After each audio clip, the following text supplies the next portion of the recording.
الحمد لله نحمده ونستعينه ونستغفره ونؤمن به ونتوكل عليه ونعوذ بالله من شرور أنفسنا ومن سيئات أعمالنا من يهده الله فلا مضل له ومن يضلل فلا هادي له وأشهد أن لا إله إلا الله وحده لا شريك له وأشهد أن محمدا عبده ورسوله أرسله بالهدى ودين الحق ليظهره على الدين كله ولو كره المشركون.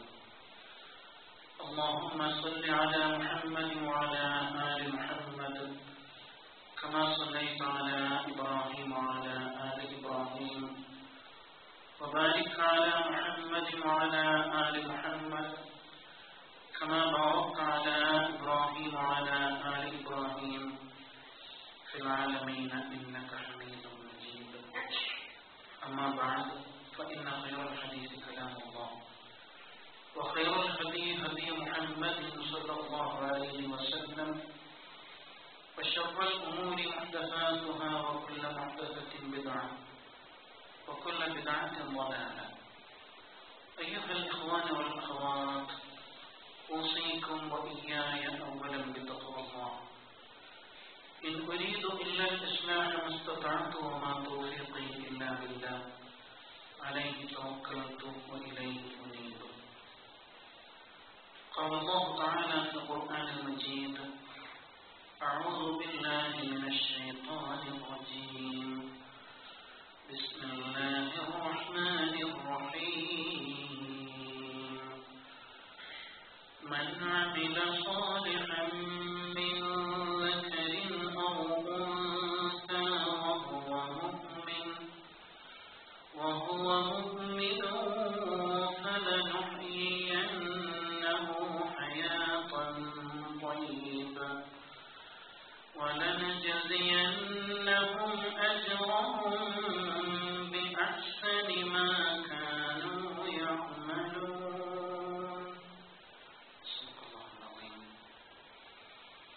സ്നേഹമുള്ള സഹോദരന്മാരെ, സഹോദരിമാരെ, പ്രപഞ്ചങ്ങളെല്ലാം സൃഷ്ടിച്ച് സംരക്ഷിച്ച് പരിപാലിച്ചുകൊണ്ടിരിക്കുന്ന ഏകനായ തമ്പുരാന്റെ കൽപ്പനകൾക്ക് വിധേയമായിക്കൊണ്ട് നമ്മുടെ ജീവിതത്തിലെ എല്ലാ മേഖലകളിലും തഖ്വ പാലിക്കുവാൻ, യഥാർത്ഥ മുത്തഖികളായി ജീവിതം നയിക്കുവാൻ എന്നെയും നിങ്ങൾ ഓരോരുത്തരെയും ആദ്യമേ വസിയ്യത്ത് ചെയ്യുകയാണ് ഉപദേശിക്കുന്നത്.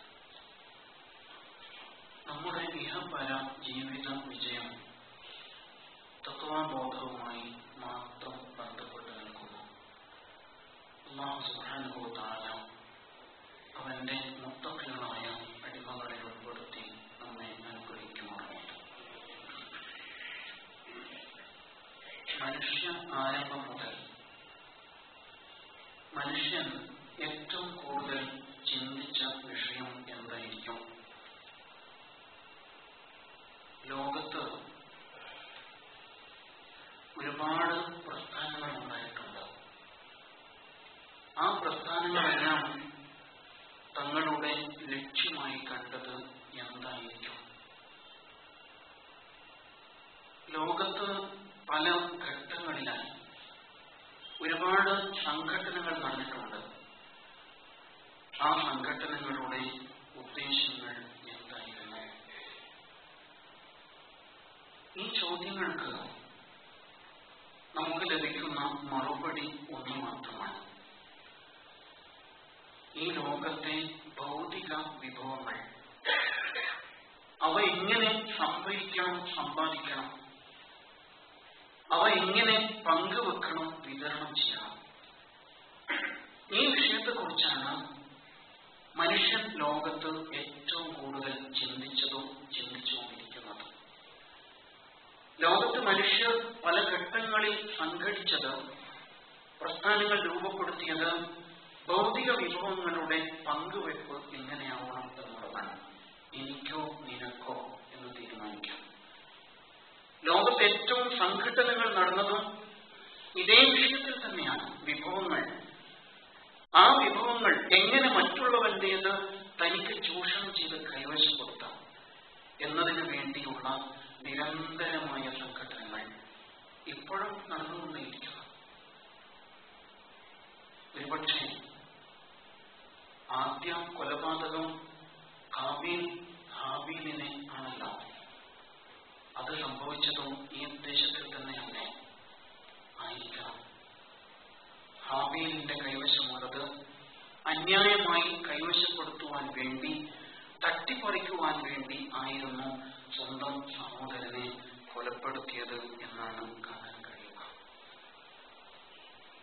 മനുഷ്യൻ ഒരുപാട് ചിന്തിച്ചിട്ടുണ്ട്. ഒരുപാട് ചിന്തകന്മാർ ലോകത്തുണ്ടായിട്ടുണ്ട്. ആ ചിന്തകളിൽ അധികവും ഈ വിഭവങ്ങൾ പങ്കുവെക്കലുമായി ബന്ധപ്പെട്ടാണ്. ലോകത്ത് ഇന്നും നിലനിൽക്കുന്നു എന്ന് പറയപ്പെടുന്ന രണ്ട് കാഴ്ചപ്പാടുകളാണല്ലോ മുതലാളിത്തവും തൊഴിലാളിത്തവും. ഈ രണ്ട് ഇസങ്ങളും രണ്ട് കാഴ്ചപ്പാടുകളും രൂപപ്പെട്ടത് ഈ വിഭവങ്ങളുടെ പങ്കുവെക്കലുമായി ബന്ധപ്പെട്ട് തന്നെയാണ് എന്ന് നമുക്ക് മനസ്സിലാവും. മുതലാളിത്തം പറയുന്നത് കയ്യൂക്കുള്ളവനാണ് കാര്യക്കാരൻ, യോഗ്യതയുള്ളവൻ മാത്രമേ അതിജീവിക്കുകയുള്ളൂ, അതുകൊണ്ട് ഞാൻ ആ മത്സരത്തിലാണ് എന്ന് മുതലാളി പറയുന്നു. ഹാറൂൻ എന്നൊരു പ്രതീകമുണ്ട് ഖുർആനിൽ.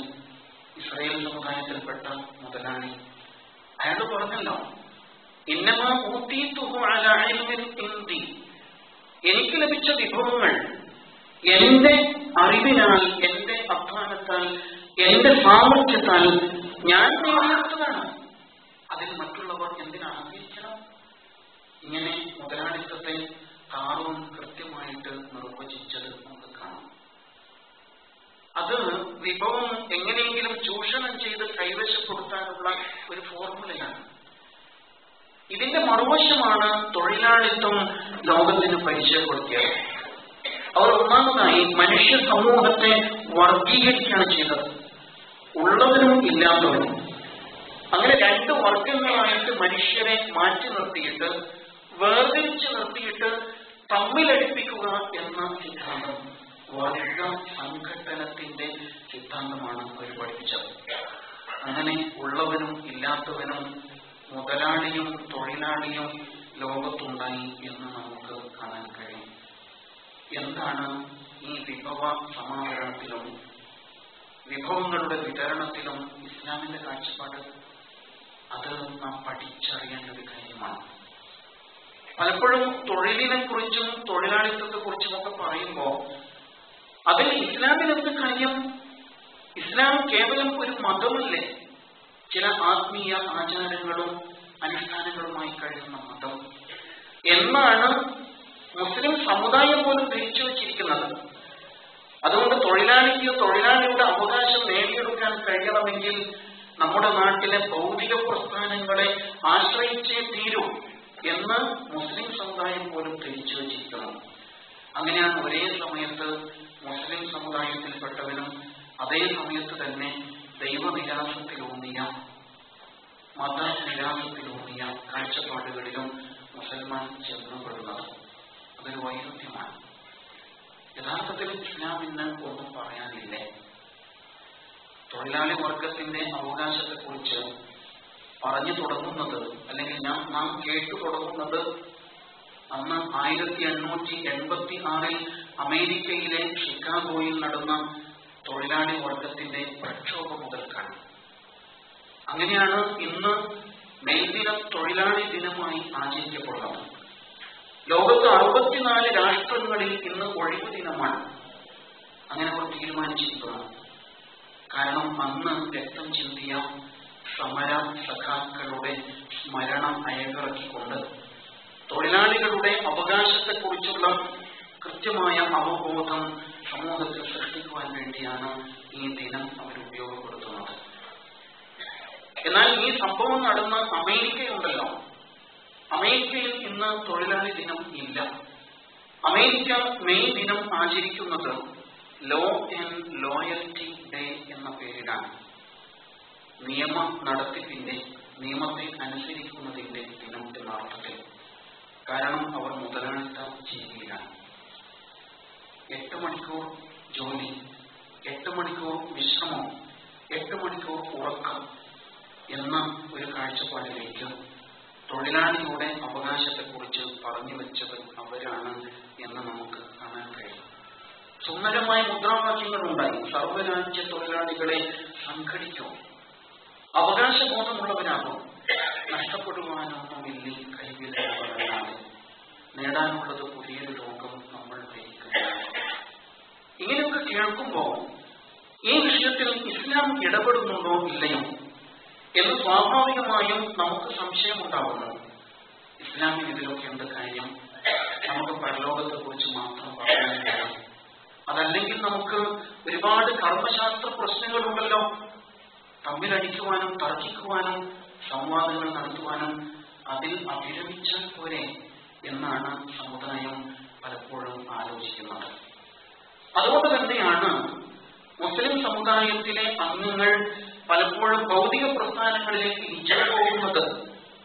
എന്റെ ജീവൻ പ്രശ്നങ്ങൾക്ക് ഈ മതത്തിൽ പ്രത്യേകിച്ച് പരിഹാരങ്ങളൊന്നുമില്ലെങ്കിൽ പിന്നെ ഞാൻ എന്തിനാ ഇതിനകത്ത് കുത്തിയിരിക്കണം? അങ്ങനെ അയാൾ തന്റെ സ്വാതന്ത്ര്യം നേടിയിട്ട് മറ്റു പല വഴികളിലേക്ക് പോയി.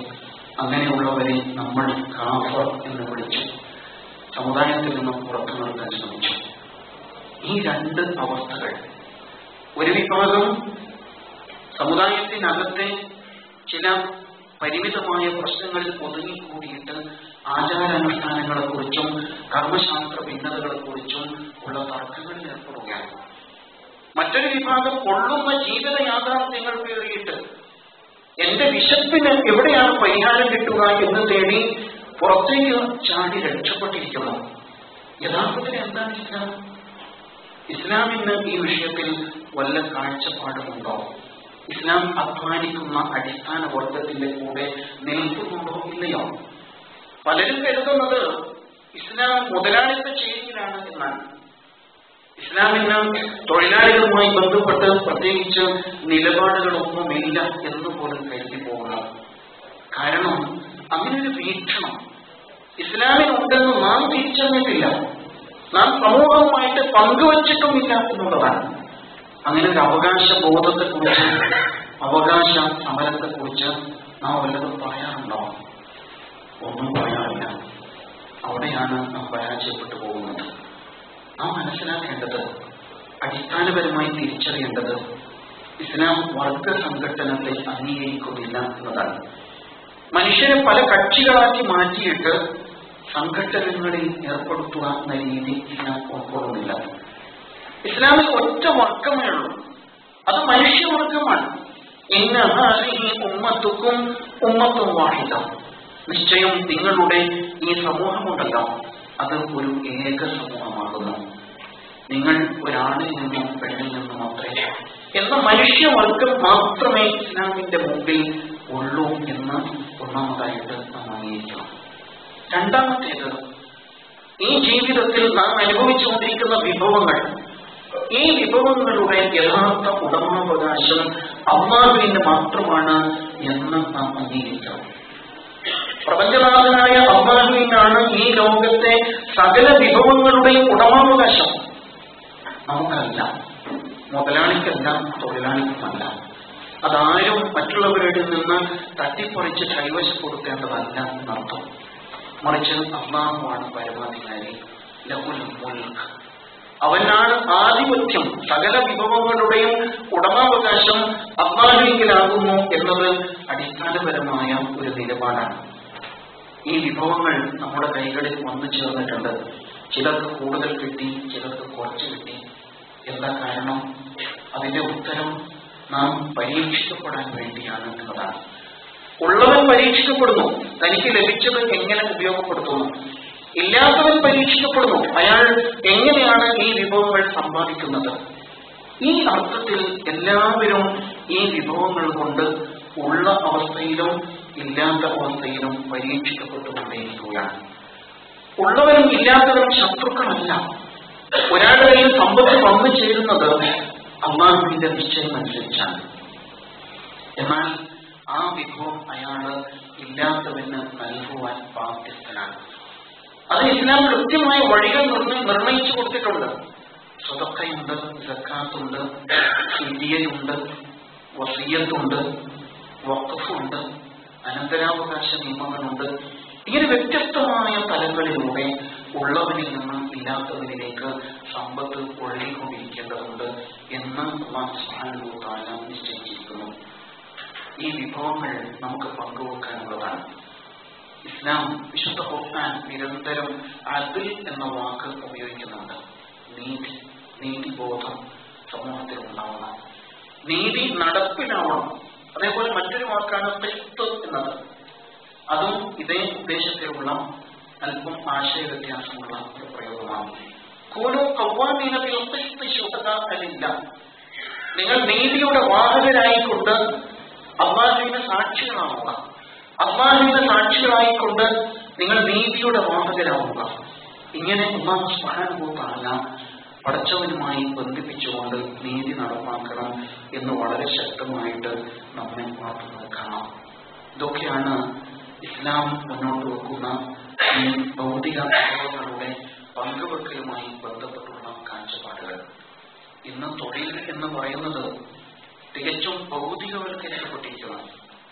അതിൽ ധാർമ്മികത എന്നത് ഒട്ടും ഇല്ലാത്ത വിധം, പരിപൂർണമായും പുറന്തള്ളപ്പെട്ട വിധത്തില് ഭൗതികവൽക്കരിക്കപ്പെട്ടതായിട്ട് നമുക്ക് കാണാം.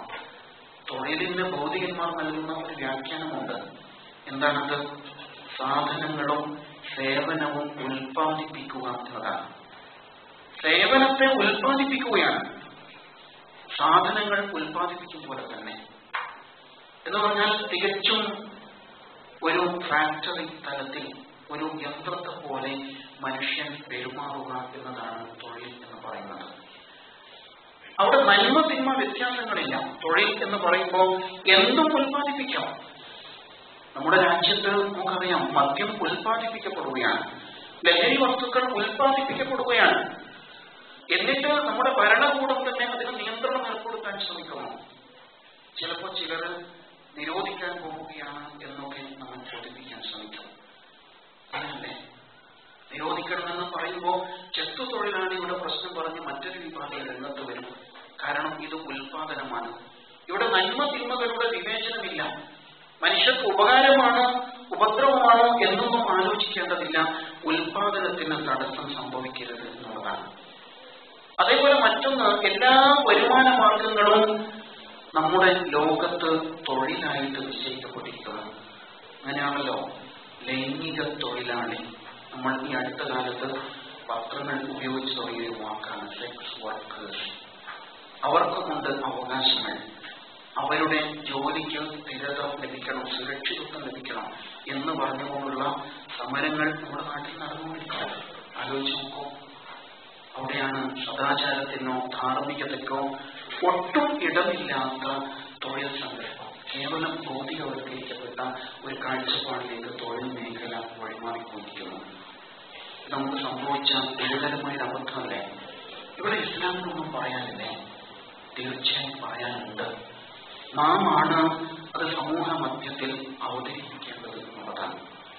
ഇസ്ലാമും കമ്മ്യൂണിസവും ഒരുപക്ഷെ മനുഷ്യന്റെ ജീവൽ പ്രശ്നങ്ങളിൽ ഇടപെടുന്നുണ്ട്. രണ്ടും പരിഹാരമാണ് ആഗ്രഹിക്കുന്നത്. പക്ഷെ രണ്ടും രണ്ട് തലത്തിലാണ് ആഗ്രഹിക്കുന്നത് എന്ന് മാത്രം. അവകാശബോധം തീർച്ചയായിട്ടും മനുഷ്യന്റെ ഉണ്ടാവണം. നീതി നടപ്പിലാക്കപ്പെടണം എന്ന കാര്യത്തിൽ സംശയമില്ല. പക്ഷെ ഇസ്ലാം ദൈവികമായ കാഴ്ചപ്പാടിൽ പരിഹാരങ്ങൾ നിർദ്ദേശിക്കുന്നു. കമ്മ്യൂണിസമോ കേവല ഭൗതികമായ വീക്ഷണത്തിൽ പരിഹാരങ്ങൾ നിർദ്ദേശിക്കാൻ ശ്രമിക്കുന്നു എന്നുള്ളതാണ്. മുതലാളിയെ സംബന്ധിച്ചിടത്തോളം നമ്മുടെ ലോകത്ത് എങ്ങനെ സമ്പാദിക്കാം ഇത് മാത്രമാണ് അയാളുടെ ചിന്ത. അതിനപ്പുറത്തേക്ക് അയാളുടെ വീക്ഷണങ്ങൾ വളരുന്നേയില്ല. എങ്ങനെ സമ്പാദിക്കാൻ കഴിയും? അല്പം നേരം കൊണ്ട് കൂടുതൽ എങ്ങനെ സമ്പാദിക്കാം? അല്പ വിഭവങ്ങൾ ഇറക്കിയിട്ട് കൂടുതൽ എങ്ങനെ വാങ്ങിക്കൂട്ടാം? ഇതിനെക്കുറിച്ച് മാത്രമാണ് മുതലാളിത്തം ലോകത്ത് ആലോചിച്ചുകൊണ്ടിരിക്കുന്നത്. മുതലാളിത്ത ലോകത്ത് നടക്കുന്ന കാര്യമായ ഒരു ചർച്ച, കോടികളുടെ ഉൽപാദനം മിനിറ്റിൽ നടന്നുകൊണ്ടിരിക്കുന്ന ഒരു വൻ ഫാക്ടറി നിരന്തരമായി പ്രവർത്തിച്ചുകൊണ്ടിരിക്കുകയാണ്. ആ ഫാക്ടറിയിലെ യന്ത്രഭാഗങ്ങളിൽ അവിടുത്തെ ഒരു തൊഴിലാളിയുടെ ജീവൻ കുരുങ്ങിയാൽ എന്ത് ചെയ്യണം എന്നതിനെ കുറിച്ചാണ് ആലോചിക്കുന്നത്. നിരന്തരം പ്രവർത്തിച്ചുകൊണ്ടിരിക്കുന്ന യന്ത്രഭാഗത്ത് ഒരു തൊഴിലാളിയുടെ ശരീരം അകപ്പെട്ടാൽ എന്ത് ചെയ്യണം? യന്ത്രം സ്വിച്ച് ഓഫ് ചെയ്യണമോ, പ്രവർത്തനം നിർത്തിവെക്കണമോ, അതല്ല അയാളുടെ കുടുംബത്തിന് ആവശ്യമായ നഷ്ടപരിഹാരം നൽകണമോ? ഇതാണ് വിഷയം. സ്വാഭാവികമായി മുതലാളി ആലോചിക്കാൻ, ഒരു മിനിറ്റ് യന്ത്രം പ്രവർത്തനരഹിതമായാൽ അതുകൊണ്ടുണ്ടാകുന്ന നഷ്ടം എത്ര കോടിയാണ്. അതേസമയം ഒരു തൊഴിലാളിയുടെ കുടുംബത്തിന് നൽകേണ്ട നഷ്ടപരിഹാര തുക എത്രയാണ്? രണ്ടും തമ്മിൽ താരതമ്യം ചെയ്യുമ്പോൾ തീർച്ചയായും തൊഴിലാളിക്ക് നൽകേണ്ട നഷ്ടപരിഹാര തുകയാണ് കുറവ്. എങ്കിൽ യന്ത്രം ഓഫ് ചെയ്യേണ്ടതില്ല. അയാളുടെ ജീവനോടൊപ്പം തന്നെ യന്ത്രഭാഗം കറങ്ങിത്തിരിയട്ടെ എന്ന് തീരുമാനിക്കുകയാണ്. ഇതാണ് മുതലാളിത്തം. സമ്പത്തിനെ അടിസ്ഥാനപ്പെടുത്തി മാത്രം. അതിലൊരിക്കലും മാനുഷികതയോ നീതിയോ കടന്നു വരുന്നില്ല എന്നുള്ളതാണ്. ഇതാണ് ക്രൂരമായ മുതലാളിത്തത്തിന്റെ ഭാവം എന്ന് നാം തിരിച്ചറിയേണ്ടിയിരിക്കുന്നു. രണ്ടും രണ്ടറ്റങ്ങളിലാണ് എന്ന് നാം മനസ്സിലാവുക. തൊഴിലാളി അവകാശത്തെക്കുറിച്ച് നിരന്തരം ശ്രദ്ധിച്ചുകൊണ്ടിരിക്കുന്നു. അയാൾ തന്റെ ബാധ്യതയെക്കുറിച്ചും ഉത്തരവാദിത്വത്തെക്കുറിച്ചും തിരിച്ചറിയുന്നേയില്ല. മുതലാളിയോ എങ്ങനെ സമ്പാദിക്കാം എന്ന് മാത്രം ആലോചിക്കുന്നു. എങ്ങനെ ഈ തൊഴിലാളിയെ പരമാവധി പിഴിഞ്ഞെടുക്കാം എന്നാണ് മുതലാളിയുടെ ആലോചന എന്നാണ് കാണാൻ കഴിയും. ഇവിടെയാണ് അല്ലാഹുവിന്റെ ദീൻ തികച്ചും സന്തുലിതമായ നീതിപൂർവമായ ഒരു നിലപാട് മുന്നോട്ട് വയ്ക്കുന്നത് എന്നാണ് നാം മനസ്സിലാക്കേണ്ടത്. ഒരുപക്ഷെ ഇന്ന് അത് പറയുമ്പോൾ തന്നെ നാം മൂക്കത്ത് വിരൽ വെച്ച് പോകും. ഇതൊക്കെ സാധ്യമാണോ? തൊഴിലാളി മുതലാളി ബന്ധങ്ങൾ, തൊഴിലാളി തൊഴിലുടമ ബന്ധങ്ങൾ ഇങ്ങനെ മാറ്റിയെടുക്കാൻ സാധിക്കുമോ എന്ന് നാം ആലോചിച്ചു പോകും. റസൂലുള്ളാഹി സ്വല്ലല്ലാഹു അലൈഹി വസല്ലം ഈ വിഷയത്തിൽ വളരെ കൃത്യമായ ഒരു നിലപാട് എന്ന് പഠിപ്പിക്കുന്നുണ്ട്. തൊഴിലാളിയോട് എങ്ങനെ പെരുമാറണം? ഹദീസിൽ കാണാം, ഒരു തൊഴിലുടമ ഏത് ഭക്ഷണമാണോ കഴിക്കുന്നത് അത് തന്നെയാണ് തൊഴിലാളിക്ക് നൽകേണ്ടത്. നടക്കുമോ?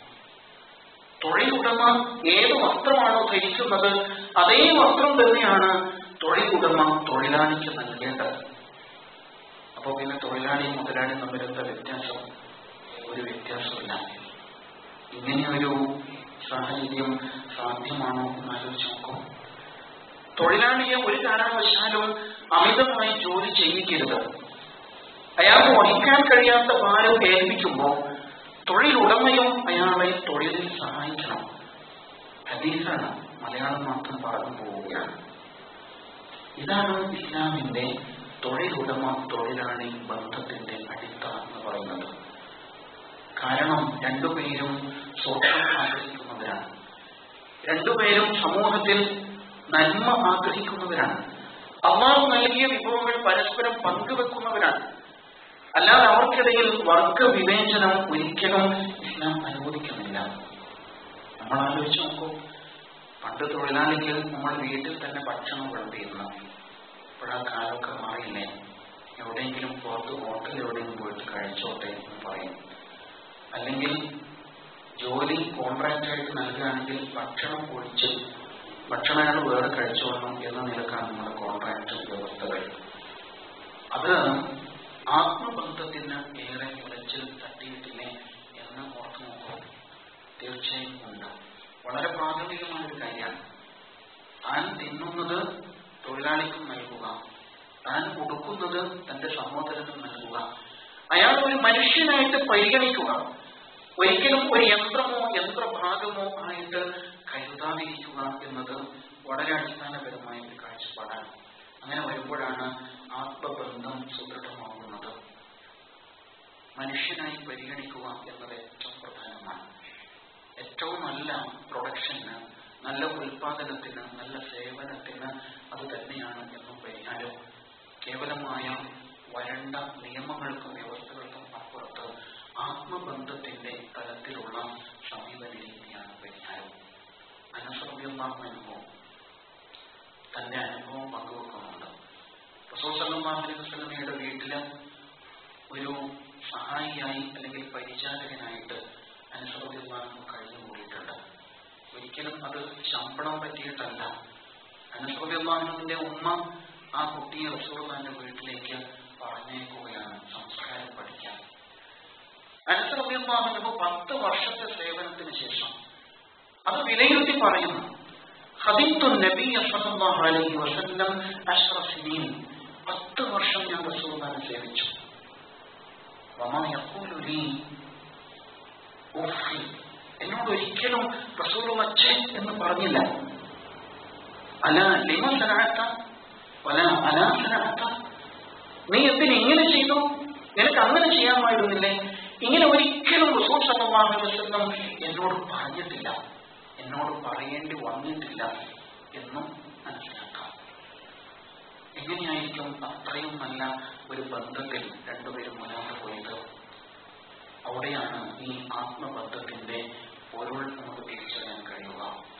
അല്ലാഹുവിന്റെ അടിമകൾ, അല്ലാഹു നൽകിയ വിഭവങ്ങൾ പരസ്പരം പങ്കുവെക്കുന്നിടത്ത് അല്ലാഹുവിനെ മുൻനിർത്തിയായിരിക്കും ഓരോ വാക്കും ഓരോ നോക്കും നിർവഹിക്കുന്നത് എന്നതാണ് അതിന്റെ അടിത്തറ.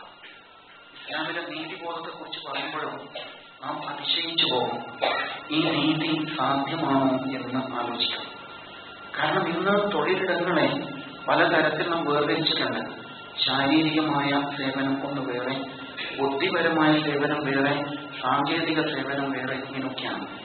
ശരീരം കൊണ്ട് എല്ല് മുറിയെ രാപ്പകൽ അധ്വാനിച്ചാലും തുച്ഛമായ എന്തോ ഒന്നാണ് അയാൾക്ക് ലഭിക്കുക. ബുദ്ധി കൊണ്ട് സാങ്കേതിക വിദ്യ കൊണ്ട് അധ്വാനിക്കുന്നവനോ അയാൾക്ക് മിനിറ്റ് വെച്ച് കാശ് കിട്ടും. ഇത് നീതിയാണോ? അനീതിയാണ്. സിദ്ദീഖുൽ അക്ബർ റളിയല്ലാഹു അൻഹു തൊഴിൽ രംഗത്ത് നടത്തിയ ഏറ്റവും വലിയ പരിഷ്കാരം, എല്ലാ തൊഴിലാളികൾക്കും തുല്യ ശമ്പളം. സാധ്യമാണോ? എന്തുകൊണ്ട് സാധ്യമല്ല? അത് നടപ്പിലാക്കിയിട്ടുണ്ട് അബൂബക്കർ സിദ്ദീഖ് റളിയല്ലാഹു അൻഹു. ഉമർ റളിയല്ലാഹു അൻഹു അത് ഏറെ ആഗ്രഹിച്ചിട്ടുണ്ട്. അതാണ് നടപ്പിൽ വരേണ്ടത്. അല്ലെങ്കിൽ സാമ്പത്തിക അസന്തുലിതാവസ്ഥ നമ്മുടെ സാമൂഹിക ക്രമത്തെ അട്ടിമറിച്ച് കളയും എന്ന് ഉമർ റളിയല്ലാഹു അൻഹു വിലയിരുത്തിയത് കാണാം. സാധ്യമാണോ നമ്മുടെ സാമൂഹിക ക്രമത്തിന്? നമ്മുടെ ഭരണാധികാരികളുടെ ശമ്പളം എത്രയാണ്? ഉദ്യോഗസ്ഥരുടെ ശമ്പളം എത്രയാണ്? അടിസ്ഥാന വർഗത്തിന്റെ ശമ്പളം എത്രയാണ്? താരതമ്യം ചെയ്യാവുന്നതാണ്. കൃത്യമായ കരാറിന്റെ അടിസ്ഥാനത്തിലായിരിക്കണം തൊഴിലാളിയും തൊഴിലുടമയും തമ്മിലുള്ള ബന്ധം ആരംഭിക്കുന്നത്. ഏത് ജോലി, നിർണിതമായ ജോലി, നിർണിതമായ ശമ്പളം മുൻകൂട്ടി തന്നെ നിശ്ചയിച്ചായിരിക്കണം എന്ന് വരെ റസൂൽ സല്ലല്ലാഹു അലൈഹി വസല്ലം പറഞ്ഞു വെച്ചതായിട്ട് നമുക്ക് കാണാം. പറഞ്ഞു വരുന്നത് അല്ലാഹുവിന്റെ വിഭവങ്ങൾ സംഭരിക്കുന്നിടത്തും പങ്കുവെക്കുന്നിടത്തും അല്ലാഹുവിന്റെ നിയമവിധികളാണ് രണ്ടുപേരും പാലിക്കേണ്ടത് എന്നാണ്. ഇത് നമ്മെ ബോധ്യപ്പെടുത്തുന്ന ഏറെ ചിന്തനീയമായ ഒരു ഹദീസ്, ഒരു പ്രവാചക വചനം ഇങ്ങനെയാണല്ലോ: തൊഴിലാളിക്ക് വിയർപ്പ് പറ്റുന്നതിന് മുമ്പ് അയാളുടെ ശമ്പളം നൽകണം. വിശ്വാസിയോട് റസൂൽ സല്ലല്ലാഹു അലൈഹി വസല്ലമയുടെ കൽപ്പനയാണ് വിയർപ്പ് പറ്റുന്നതിന് മുമ്പ് ശമ്പളം നൽകുക. ഇതിൽ രണ്ടുപേരുടെയും അവകാശങ്ങൾ പരിഗണിച്ചിട്ടുണ്ട്. ഒന്നാമത് പറയുന്നത് തൊഴിലാളിക്ക് വിയർപ്പുണ്ടാവണം, വിയർക്കുമാറ് അയാൾ അധ്വാനിക്കണം, അയാൾക്ക് അയാളുടെ തൊഴിലിൽ ആത്മാർത്ഥത ഉണ്ടാവണം എന്നതാണ് ഇതിൽ ഒന്നാമത്തെ വശം. അങ്ങനെ തൊഴിലാളി അധ്വാനിച്ച് വിയർക്കുമ്പോൾ തീർച്ചയായും ആ വിയർപ്പ് മാറുന്നതിന് മുമ്പായി അയാളുടെ വേതനം അയാൾക്ക് നൽകണം എന്നുള്ളതാണ്. രണ്ടുപേരുടെ അവകാശവും ഇവിടെ സംരക്ഷിക്കപ്പെടുന്നുണ്ട്. മൂസ അലൈഹിസ്സലാം 2 പെൺകുട്ടികൾക്ക് മദീനയിൽ വെച്ച് വെള്ളം കോരി കൊടുത്ത സംഭവം ഖുർആനിലുണ്ട്, സൂറത്തുൽ ഖസസ്. അവിടെ പിന്നീട് ആ കുടുംബം മൂസ അലൈഹിസ്സലാമിനെ ജോലിക്ക് വേണ്ടിയിട്ട് നിശ്ചയിക്കുമ്പോൾ ആ പെൺമക്കൾ പിതാവിനോട് പറയുന്നുണ്ട്, ഇന്ന ഖൈറ മനിസ്തജർതൽ ഖവിയ്യുൽ അമീൻ വഫ. ജോലിക്ക് നിശ്ചയിക്കുമ്പോൾ 2 കാര്യമാണ് നമ്മൾ പരിഗണിക്കേണ്ടത്. അയാൾ കവിയായിരിക്കണം, ഈ ജോലി ചെയ്യാൻ ശക്തനായിരിക്കണം, അതിന് കഴിവുള്ള പ്രാപ്തനായ ആളാകണം. രണ്ടാമത്തേത് അയാൾ വിശ്വസ്തനായിരിക്കണം എന്ന് 2 നിർദ്ദേശം നൽകിയിട്ടുണ്ട്. ഇന്ന് അതൊന്നും അല്ലല്ലോ പരിഗണിക്കപ്പെടുന്നത്. തീർച്ചയായും ഈ ദിനത്തിൽ നാം ഏറെ ഉറക്കെ ചിന്തിക്കേണ്ട ഒരു വിഷയമാണിത്. അവകാശങ്ങളെ കുറിച്ച് മാത്രമല്ല, ബാധ്യതകളെ കുറിച്ചും കൃത്യമായി തിരിച്ചറിവുള്ള, എല്ലാറ്റിലുമുപരി നാളെ അല്ലാഹുവിന്റെ പ്രീതി നേടിയെടുക്കുക എന്നതാണ് എല്ലാ തൊഴിൽ മേഖലകളുടെയും അടിസ്ഥാന ലക്ഷ്യം എന്ന തിരിച്ചറിവാണ് നേടേണ്ടത്. മൻ അമില സാലിഹൻ മിൻ ദക്കരിൻ ഔ ഉൻസ, ആണാവട്ടെ പെണ്ണാവട്ടെ, നിങ്ങളിൽ ആർ നന്മ ചെയ്യുന്നുവോ, വഹുവ മുഅ്മിനുൻ, വിശ്വാസത്തിന്റെ പിൻബലത്തിൽ, ഫലനുഹ്യിയന്നഹു ഹയാത്തൻ ത്വയ്യിബ, അയാൾക്ക് ഏറെ വിശിഷ്ടമായ ഒരു ജീവിത സാഹചര്യം നാം ഒരുക്കി കൊടുക്കും ഇഹലോകത്ത്. വലനജ്സിയന്നഹും അജ്റഹും ബിഅഹ്സനി മാ കാനൂ യഅമലൂൻ, അവർ പ്രവർത്തിച്ചതിന് ഏറ്റവും ഉത്കൃഷ്ടമായ പ്രതിഫലം നാം അവർക്ക് പരലോകത്തിൽ നൽകും. ഈ കാഴ്ചപ്പാടാണ് ഇസ്ലാമിന്റെ തൊഴിൽ സമീപനം എന്ന തിരിച്ചറിയണം. ആ നിലക്ക് ഇസ്ലാമിനെ പ്രതിനിധീകരിക്കുന്ന തൊഴിലാളികളോ അതേപോലെ തന്നെ തൊഴിൽ ഉടമകളോ ആയിട്ട് മാറാനും നമുക്ക് കഴിയേണ്ടിയിരിക്കുന്നു. അല്ലാഹു സുബ്ഹാനഹു വ തആല അതിന് തൗഫീഖ് നൽകുമാറാകട്ടെ.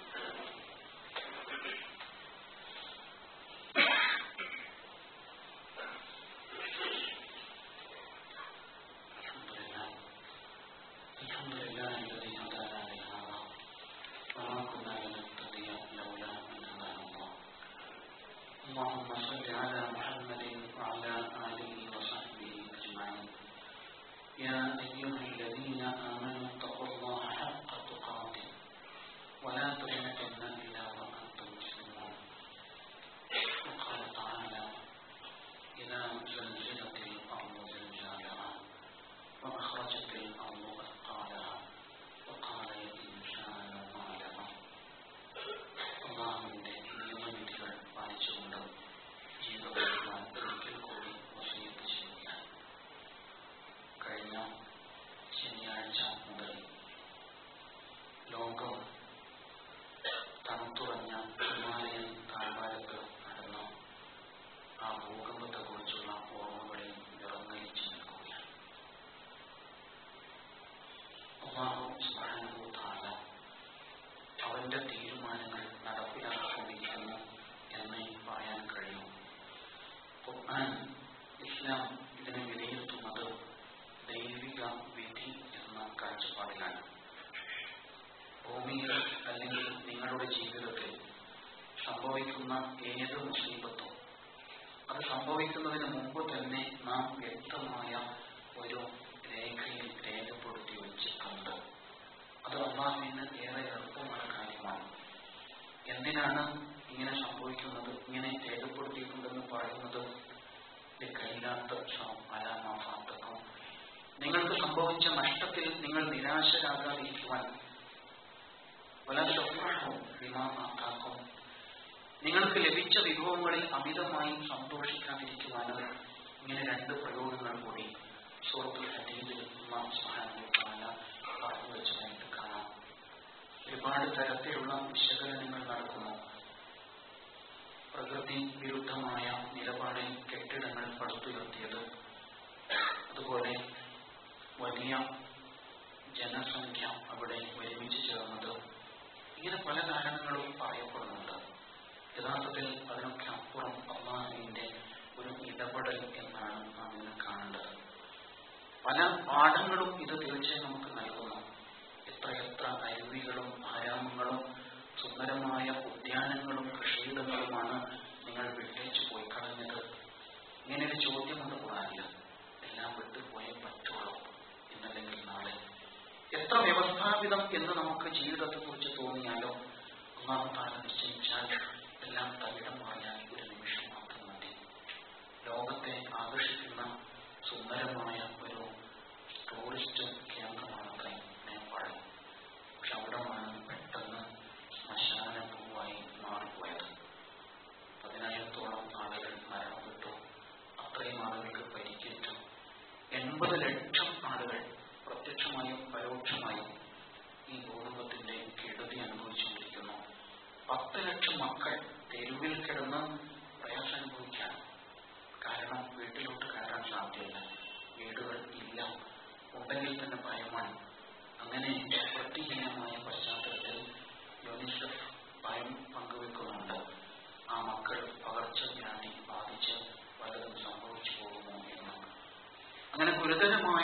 ദുരന്തമുഖമായിട്ട് ഇന്ന് ആ സുന്ദരമായ ഭൂമി മാറിയിരിക്കുന്നു. നമ്മുടെ കേരളത്തിൽ നിന്ന് ഇസ്ലാമിക് പ്രസ്ഥാനത്തിന്റെ സന്നദ്ധ സേവന വിഭാഗമായ അയ്യാറപ്പള്ളിന്റെ പ്രവർത്തകർ അവിടെ എത്തിയിട്ടുണ്ട്.